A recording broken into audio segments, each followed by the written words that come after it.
best and last hope, my friend. You got the touch.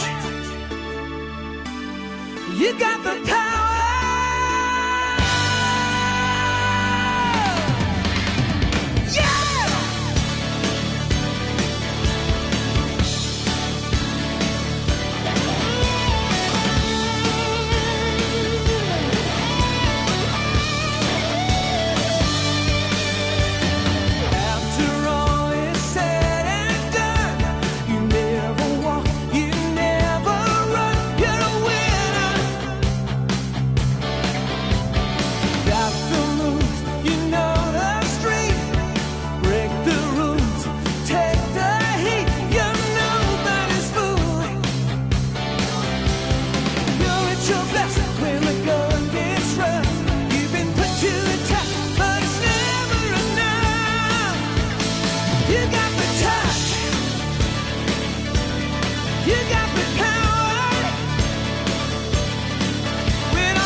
General evacuation? I thought I'd heard it all. Optimus expects us to turn tail and retreat.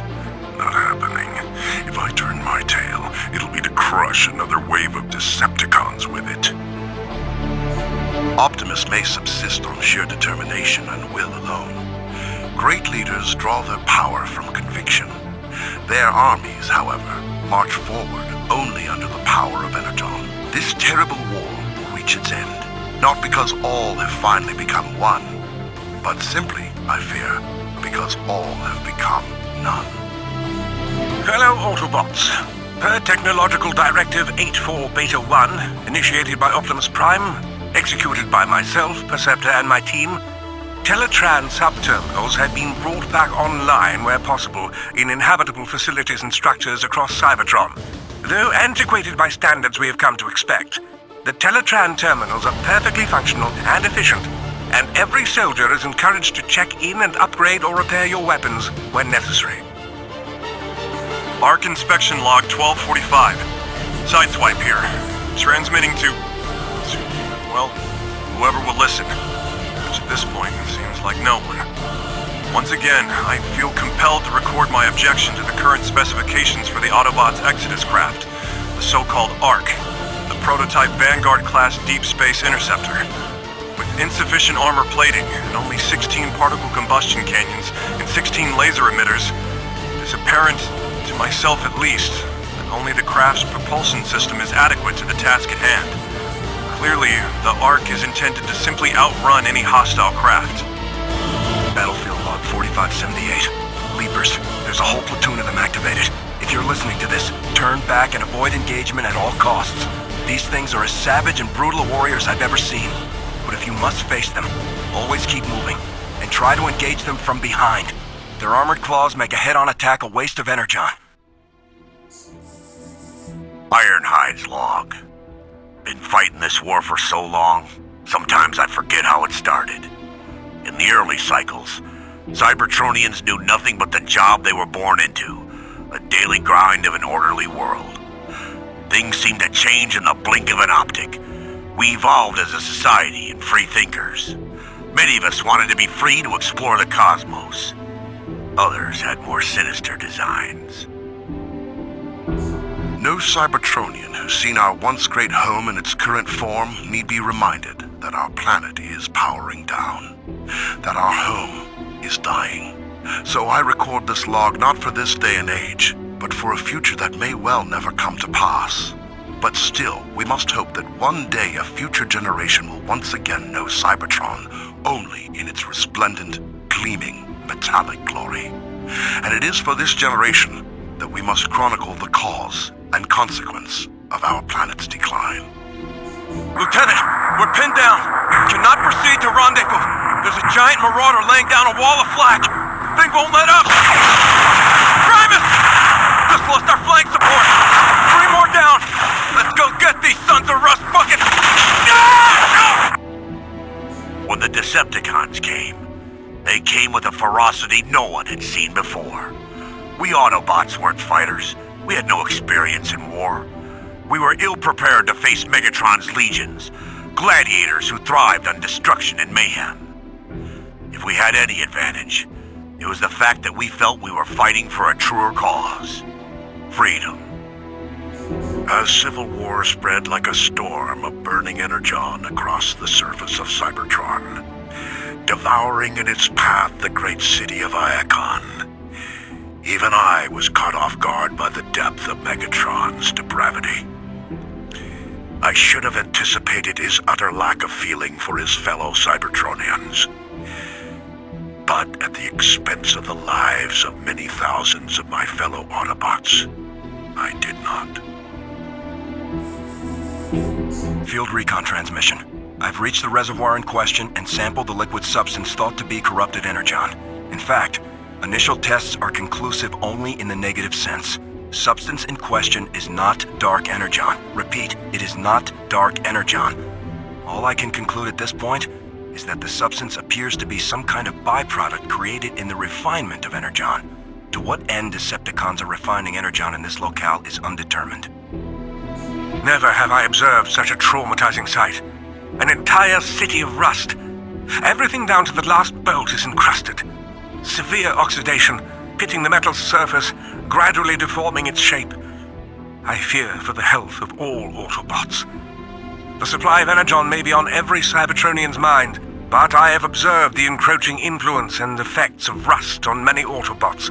We must be ever vigilant to its presence, or this city will overtake us all. Audio logs. That's all we hear about these days. Since the general evac order went round, all good Cybertronians are expected to record their impressions, recollections, and insights as to how we got into this calamitous mess. For the data net. For posterity? What do I know about posterity? You want my expert opinion for your audio logs? Here it is. You see a Guardian before he sees you? Put out his lights.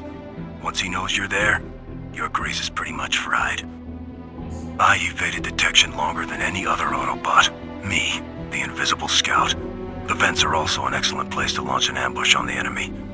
I held my own for many cycles, but Decepticons are tireless, and I, running low on energon, was not. Time has no meaning to an Autobot in stasis. No meaning at all. Not much is known about the civilization that once spanned across what is now the Sea of Rust. Its history has been lost to time and oxidation.